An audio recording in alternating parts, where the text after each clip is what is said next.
digo en inglés. The profound concern of Mr. Weizsäcker for the conservation of nature, for the environment, for energy conservation, and for sustainability in its broadest term, that is to say social, economic, as well as political sustainability, all these factors have been a common denominator throughout his life. I would dare to explain to you a little secret about his origins. When someone has exceptionally good roots, no wonder that the resulting ADN is also outstanding. And this is the case of our friend Ernst. And I'm talking about ADN because among many other things, Mr. Weizsäcker has been a professor of biology, and he knows a lot about science. But the little secret that I want to tell you is that Mr. Weizsäcker arrived in Barcelona yesterday late, and he could not come before because he went to a tribute to his father, Karl Friedrich von Weizsäcker. The ceremony took place in Göttingen in Germany yesterday, so therefore he could not make it before. His father, at the age of 25, published the Weizsäcker formula, which has contributed to the explanation of the energy sources in the stars. Mr. Weizsäcker, father, was twice nominated for Nobel Prize in Physics. And in 1957, he initiated the Göttingen Declaration, in which 18 German nuclear scientists demanded the renunciation of nuclear weapons. So with this background, no wonder Ernst Weizsäcker's son is an example of a very productive, dedicated, and compromised life with sustainability of our planet, our world, and society as a whole. Throughout his academic, political, and professional life, he's always been distinguished by his sensitivity towards the well-being of others. So he's a very generous person in that respect. He's also been concerned for the progress of humankind as a professor, as a scientist, as a policymaker, as a writer, as well as a spokesman for sustainability in the highest international forums and organizations. In 2013, he was listed as one of the most influential thinkers of the world. Come On is therefore one more expression of the constructive spirit of the co-president of the Club Aron, but it's only one of many examples. Mr. Moran mentioned before some of its two previous books, Factor 4, and then later on, Factor 5. Also, he published Limits to Privatization in 2005. All of these publications, they are reports of the Club of Rome, but at the same time, they are a reference in the field of environment and sustainability. Among his many positions during the years, I would only mention some of them. He has been director of the UN Center for Science and Technology for Development. He's been director of the Institute for European Environment Policy, founding president of the Wuppertal Institute for Climate, Environment and Energy. He's also been member of the German Bundestag, the German Parliament, for 2 terms, Dean of the Graduate School of the Environmental Science and Management at the University of California in Santa Barbara. That probably explains why he speaks perfect English. And he's also been co-chair of the International Resources Panel of the United Nations Environment Programme. As far as the list of honors and awards are concerned, I will only mention a few of them. He has 3 honorary doctorates outside Germany. He received the Japanese Takeda Award, the German Environment Prize, and the Grand Cross of Merit of Germany, among others. And we know, and this is, I want to make an emphasis on that, we know that throughout his many positions and responsibilities during his life, he's always been consistent, shown courage, and gained credibility. And because of that, he is a consistent, he is a courageous, and he is a credible leader. And these characteristics precisely are features that can be found in the report, Come On. The report has 3 parts. First, the diagnosis of the world situation. Second, the explanation of a profound and rooted crisis. And third, a collection of opportunities and policy recommendations.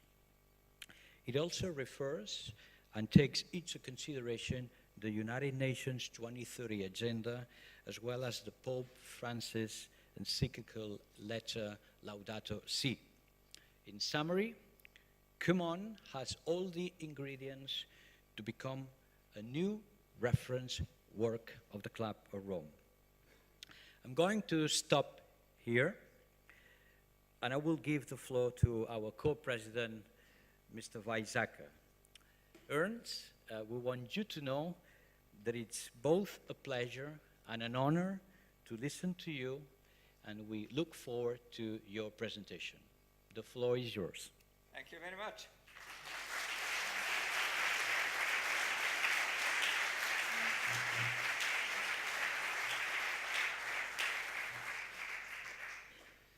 Before starting, I have a technical question. Where can I move my pictures?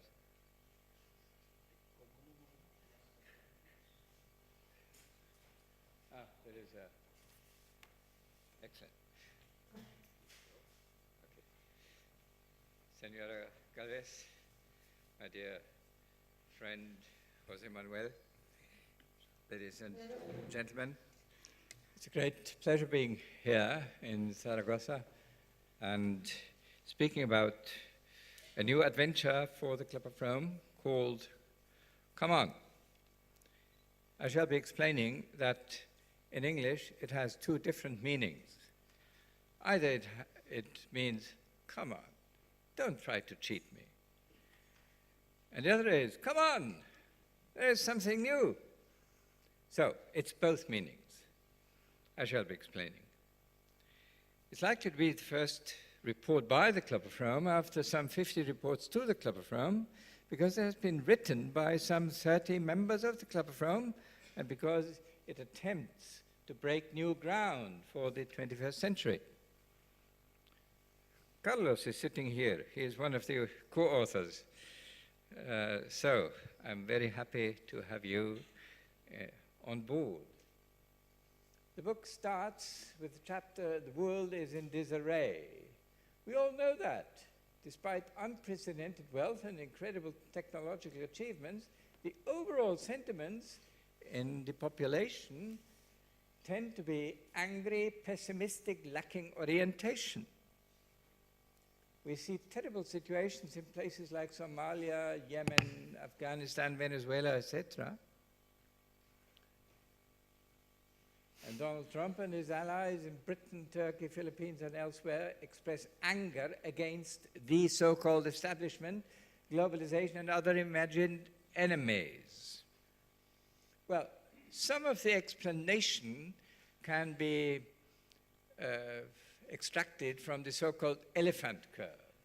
You know, it's a bit like the shape of an elephant. It's the global income growth reaching from the poorest to the richest.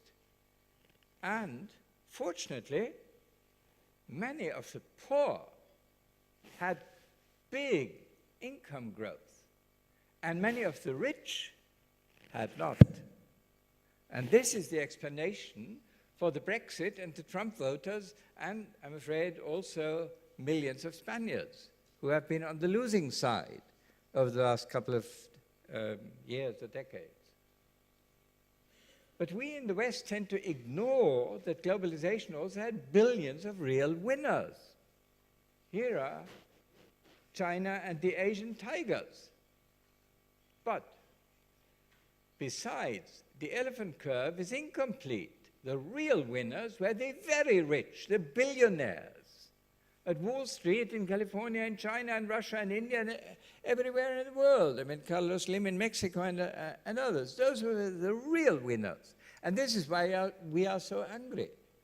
We don't recognize the wealth in India and China and other places. We only look at those very indecent rich, you know. Now, the elephant curve is only at the surface of the disarray. More alarming for all of humanity is climate change, rotten oceans, the death of millions of species. Here, some little government change will not help. I mean, in America, it's getting worse through the government change. We are in need, as I suggest, and we at the Club of Rome seem to suggest, of a new philosophy. So that's then at the core, not at the surface. Well, before, I more or less repeat what Manuel has been saying about the Club of Rome. The founders, Aurelio Peccei, a wonderful gentleman, I met him in New York when he was alive, and Alexander King, he was the successor also as president of the Club of Rome, coming from OECD. And the fame of the club came with the limits to growth. Jürgen Randers on the left-hand side is now on the executive committee of the Club of Rome. So he was one of the co-authors. And then, of course, Jay Forrester, who was the doyen of the group. And then you see the Meadows couple. I was learning from Joan that Dennis Meadows from time to time shows up in Spain. He's a fantastic speaker as well. And William Behrens. Okay, this was essentially the result of their studies, the standard run. And essentially there is the green curve speaking about the collapse of natural resources. Well, geologists would easily agree that this is wrong. It's not being exhausted. But the general limits message is correct. I mean, the enemies of the Club of Rome simply look at the mistakes and they don't look at the truth. Well, that's easy in human communication, always looking at the mistakes of the enemy. Reagan and Thatcher, they were mentioned also a moment ago.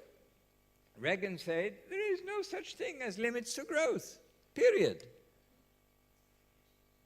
And he got very popular with such statements, as you can imagine. And Maggie Thatcher, in an obituary comment, said, others saw only limits to growth. He transformed a stagnant economy into an engine of opportunity. Okay, this is a different worldview, if you wish. Some 20 good reports followed, including Mankind at the Turning Point, Reshaping the International Order, Beyond the Age of Waste, Microelectronics in Society, and the Barefoot Revolution. I don't go into any details. And none of them enjoyed anything like the spectacular sales number of 30 million copies sold the Limits to Growth had. With perhaps one exception. It was the first global revolution, written essentially by Alexander King and the then Secretary General Bertrand Schneider. And this was a report by, not the Club of Rome, but the Council of the Club of Rome. Then we had a number of later leaders, in particular Ricardo Diaz-Hochleitner, a wonderful man. Many of you know him personally. He's a fantastic person. And then we had Prince El Hassan bin Talal from Jordan. And then there were two co-presidents, Ashok Khosla, our Indian friend, and Eberhard von Körber. He's in the engineering and financial business in Switzerland. And now we have Anders Wickman as the co-president and myself, and we have a new Secretary General, Graham Maxton, also a fabulous man. So it's now a new era, in a sense. We strategically rejuvenated the club. We now have lots of young members and some prominent members, including Nobel Prize winner Joe Stiglitz, and the chocolate king, Alfred Ritter. He actually sponsored the writing of Come On, which is nice, isn't it? But we means the executive committee. It's not Anders Wickman and I, it's the whole executive committee, including Juan Rosas Chicota, who is sitting here. Thank you very much indeed. So, and we received a number of new good reports, including by Jürgen Randers, 2052. I don't go into details, and a few more extracted. It's the geology disaster. David Corton, Changed the Future, Changed the Story, and one on tropical forest by Claude Martin. And then the most successful report has been Building the Blue Economy by Gunther Pauli. I believe it has been translated in more than 40 languages in the meantime, and it's widely known. Okay, so much for the history. Let's now return to Come On. The title has two different meanings. I explained that. Don't try to fool me, and join me on an exciting adventure. So, the book has 3 parts. Come on, don't tell me the current trends are sustainable. They are not. Part 2, come on, don't stick to outdated philosophies. They are outdated. And then part 3, come on, join us on an exciting journey towards a sustainable world. Okay, part 1 is kind of an update of the limits. It addresses the so-called Anthropocene, which is characterized by 50 years of explosive acceleration, socioeconomic trends and Earth system trends. Most of that during the last 50 years. It's quite a young phenomenon. One paradigm for that Anthropocene are the body weights of land-living vertebrates. 30% of the weight is the body weight of us, humans. And 66 is the domesticated animals, leaving a mere 3% for wild-living animals, including elephants and sea lions and walruses and, well, all the amphibia and reptiles, etc. It's unbelievable. 3%. Meaning everything, or nearly, is dominated by humans. But this is a new geological age. Part 1 also refers to the planetary boundaries formulated by Johan Rockström from Sweden.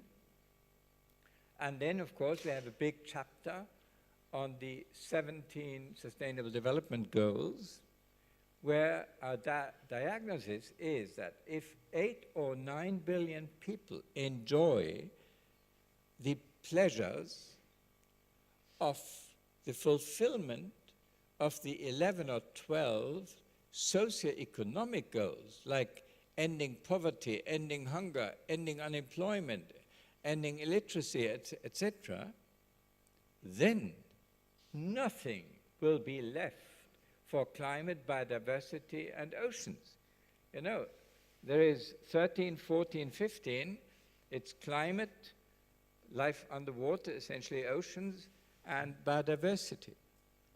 So there is an inbuilt contradiction in those Sustainable Development Goals. Of course, nobody would dare to criticize the socioeconomic goals, but we have to learn how to protect climate, oceans, etc., without jeopardizing the success of the socioeconomic goals. Now, also population growth has to return to the international agenda. Everything would be a lot easier if there were only 3 or 6 billion people, but now we are nearing 9. And there are also strong economic reasons speaking for stable population. Here is a new publication by the United Nations Fund for Population Activities, where they compare some 10 different regions of the world, where from left to right they plot the population growth between 1990 and 2014, and the progress on the economic side on the Millennium Development Goals. It is very clear that those parts of the world where population grew further had no success whatsoever in the economic side, while those that were able to stabilize were the successful ones. This is an extremely important message for Africa. Unless they manage to stabilize their population, they have no chance of really catching up. Okay, growth economics was okay for the so-called empty world, when the world was big and rich and human activities were small. But for the full world, it may be wrong. This distinction comes from Herman Daly, who once served as chief economist for the World Bank, and he was a member of the Club of Rome. He's now retired. Of course, we are proud and happy having the Paris Climate Agreement, but how do countries typically respond to it? In Madrid or in Manila, the Philippines, or in Quito, Ecuador, or in Berlin, Germany, for that matter. The first reaction worldwide is, well, we have to do something about climate, but it's going to be very expensive, so we need a lot more growth. Is that the right answer? Well, under current conditions, GDP growth means more CO2 emissions. So it's worse for climate. But this is what everybody seems to agree we have to do. Well, then comes part 2. The response to the climate challenges is just one example of the wrong philosophy. We may be able to ask the right questions, but invariably give the wrong and even counterproductive answers. So we are in the midst of a philosophical crisis. Pope Francis was mentioned. Isn't he the first pope who speaks Spanish as his mother tongue? He's a fantastic man. I saw him in March at a meeting we had with the Vatican. And his 2015 encyclical letter, Laudato Si, invites all into a dialogue to save the common house, our earth. And the Club of Rome accepts his invitation. But accepting the invitation will also mean a lot of fresh thinking. It includes rereading some of the heroes of economics, like Adam Smith, David Ricardo, and Charles Darwin. Well, he was not an economist, but nevertheless, he is always quoted by economists. They were all living in the empty world. For Adam Smith, it was clear that the geographical reach of the markets, the so-called invisible hand, was identical with the geographical reach of the law and of morale. He was a moralist in a sense. Well, under those conditions, the market is limited by and steered by the law, and then it's fine. But today, capital is racing around the world in milliseconds and dominating the material trade. And Ricardo, this is David Ricardo, would turn in his grave if he was seeing how his correct ideas about goods and traders moving across borders, or the same holds for Adam Smith. So today, it is no longer the sanctified invisible hand or the good side of free trade. It's actually the bad side. Or Charles Darwin. You know, as a former biologist, I know a little more about him than about Smith and Ricardo. But for him, competition was basically a local affair. Geographical borders he saw as helpful for evolution. And he confirmed that on the Galapagos Islands, where he saw finches that had evolved into capacities that otherwise were held by woodpeckers, for instance.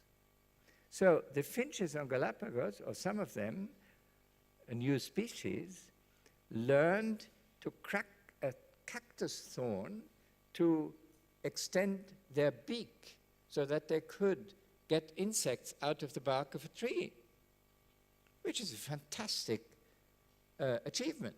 But in the presence of woodpeckers, they would never have learned it. So it is essential for evolution, according to Darwin, that in certain cases, competition is excluded geographically. But this is not in the textbooks of economists. For them, you always have to maximize competition. And they quote Darwin for it, which is wrong.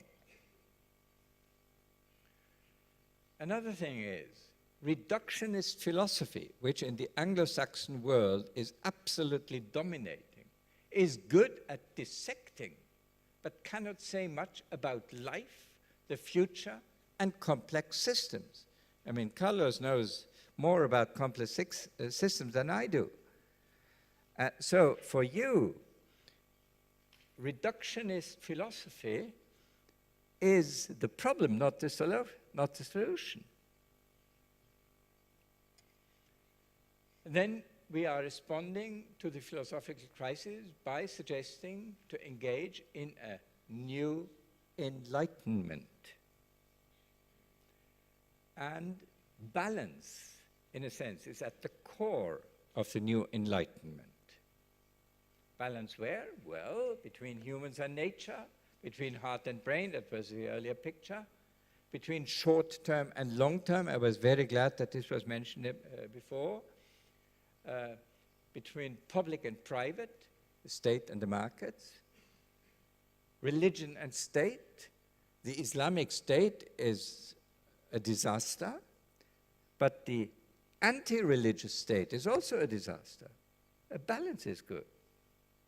Speed and stability.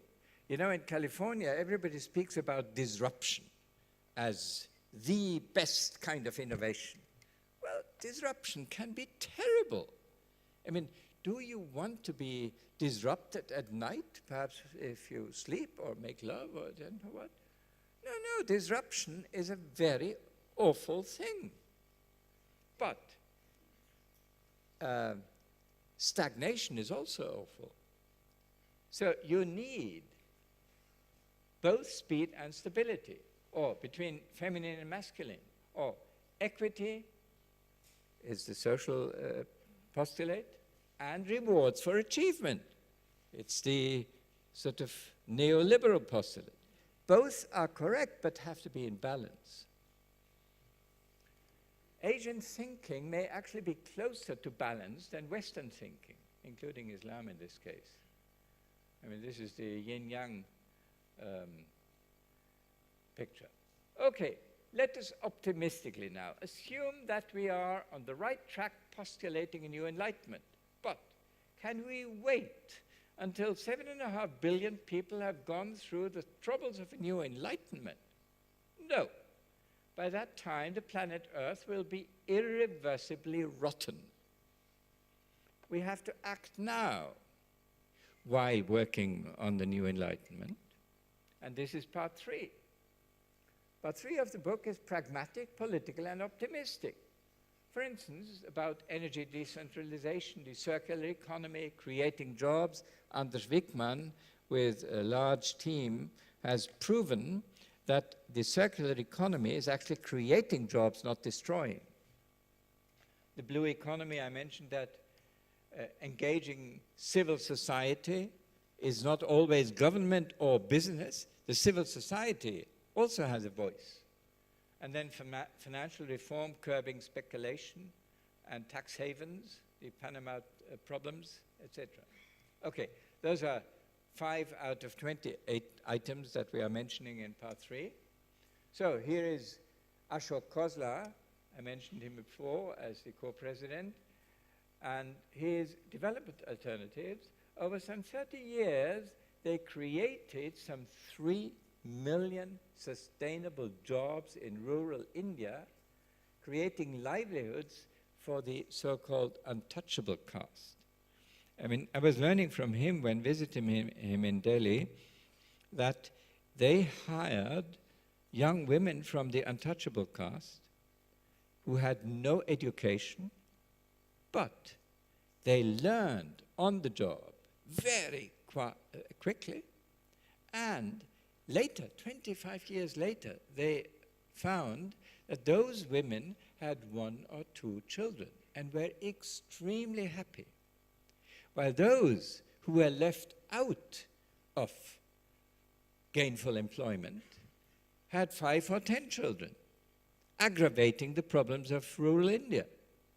So also with regard to population, the development alternative is a huge success story, with or without the change of government. I mean, Ashok Khosla is, of course, very critical of the present government, but this is not part of the Club of Rome's business. Oh, Gunther Pauli, I mentioned that. Cascades of energy and matter and circular economy. So, for instance, the coffee plant is sort of poisonous from caffeine. But, so you can't eat it. And a very small part of the biomass of the coffee plant ends up in your coffee cup, which is fine. But more than 99% of the biomass is lost because it's poisonous. But then there are mushrooms available, depoisoning it and being useful for eating. So it's a cascade. And then it goes on and further. I don't go into further details. Or sustainable agriculture. We made Hans Herren a new member of the Club of Rome. He is the hero of this agriculture at the crossroads. I mean, the farming lobby doesn't like that too much because it's essentially focusing on small farming, which actually is feeding more than 50% of the world population. And they don't have, surplus that they then throw into the garbage bin. So this is the real way out of the hunger crisis, wherever it is. And then decentralized energy. I was member of parliament when we initiated the feed-in tariffs law that boosted wind, solar, hydro, biomass, but it caused headaches to the centralized utilities. And 70 or more countries, including Spain, more or less copied the law, leading also to certain surpluses, and then many people lost money. I know that, I acknowledge that. But that's not the fault of the law, but the fault of lack of balance, you know? And then this factor 4 and factor 5 story, Factor 4 I did with Amory and Hunter Lovins. Hunter Lovins is now also a member of the executive committee of the Club of Rome. And Factor 5 I did with an Australian team, Charlie Hargroves was the leader of it. And there we are proving that a 5-fold increase of energy productivity, resource productivity, water productivity is technically available. Let me, in this context, ask you a question which I typically ask my students in California or in Germany. How many kilowatt hours would you need to lift a 10 kilograms weight, like half the weight of this pult, lift that from sea level to the top of Mount Everest? And my Californian students would answer something like 1,000 or 5,000 kilowatt hours. If I'm asking the German students, they are more modest. They talk about 100 to 500 or so. But the answer of the physics is 1/4 of a kilowatt hour. Meaning a kilowatt hour is an absolutely fabulous powerhouse. We don't have any additional demand for energy supplies. We have a huge demand for energy wastage. But we call it energy demand because we love wastage. That's the wrong philosophy. We better learn to get the services of civilization, including food, including clothing, including housing and everything, with a lot less energy and materials. My family and I are living in a so-called passive house, in cold Germany, that is. And we have essentially no energy needs left. And this is fabulous. The conversational topic of energy prices is gone from the family conversation. Isn't that fine? We are richer by doing with less energy, you know? And the same holds for many, many sectors. But it's not profitable because we are, in most countries, subsidizing energy consumption. More than, I believe, $500 billion are invested in subsidizing energy use worldwide each year. It's crazy, but it's popular. Okay, what could politics do? Some preliminary suggestions. On climate, I shall explain that, the so-called budget approach. Then new progress in resource productivity. Perhaps a ping pong between energy efficiency gains and energy prices. I come back to that. A very small Tobin tax against speculation. And remove labor taxes and introduce perhaps a bit tax. The Canadian chapter of the Club of Rome 25 years ago, through Ranald Ide, came up with this idea of a bit tax, also tiny, but leading to reducing a lot of trash. You know, all these spam mails that we are receiving. Okay. This is the budget approach. The old industrialized countries, this is the red line, have almost exhausted their carbon budget and will have to go shopping to developing countries, which is the green lines, for new permits.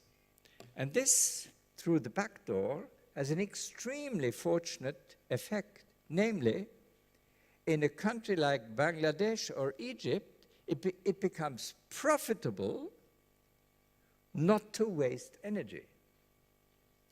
And then even in a country like Egypt, you would have hardly any demand for a new coal power plant because they can sell permits instead and get efficiency running. And we in the north can easily afford buying those permits that we still need. And we could end up with 1 ton of carbon per person and year, and this more or less will do it. Now, let me briefly explain what I mean by ping pong. The idea is to make energy and resource prices rise slowly in proportion to the document average efficiency increases. So if the car fleet in Spain in 2017 gains 1% efficiency, you would have petrol 1% more expensive, plus inflation, in 2018. So the driven kilometer would not be more expensive. But if everybody knows that, you would see the car manufacturer, including in Zaragoza, move towards ever more efficiency. And the same in Detroit and everywhere in the world, without penalizing everybody except the slow ones. And this is a ping pong similar to the one we had in the Industrial Revolution, when labor productivity rose roughly 20-fold in 150 years, as did wages, which is the basis of our fabulous wealth. Rise labor productivity, the unions can successfully fight for higher wages. But rise wages, the need for the employers to reduce labor, to increase labor productivity, is increasing. That was the dynamics. The new resource ping pong could cause a steady increase, perhaps 5-fold, of average resource productivity in 40 years, perhaps 10-fold in 100 years. And that would essentially terminate all the conflicts between economy and ecology and solve the problems of the trade-offs of the Sustainable Development Goals. And then we still need 2 corrections. Lifeline tariffs for the poor, because technological progress arrives first at the prosperous parts of the society and later at the poor. So we should not penalize the poor. And then revenue neutrality for endangered branches which otherwise would emigrate. And there is no help for climate or any other. So here the model is the Swedish nitrous oxides tax of 1992. They announced it was absolutely brutal. And the Swedish industry declared, we will emigrate if you do that. And then the government said, no, stay here. We will give you the money back, but not per ton of poison, but per added value that you create. So inside the branches, there was hefty competition for being the first in getting rid of the poison. And after 10 years, the best companies were those with the least NOx emissions, and they were more competitive than they were 10 years earlier. And on the world market, it was a big success.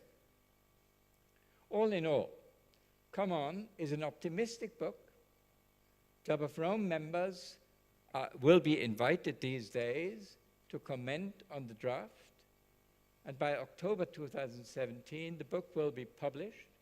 I hope for a Spanish edition next year. Thank you very much.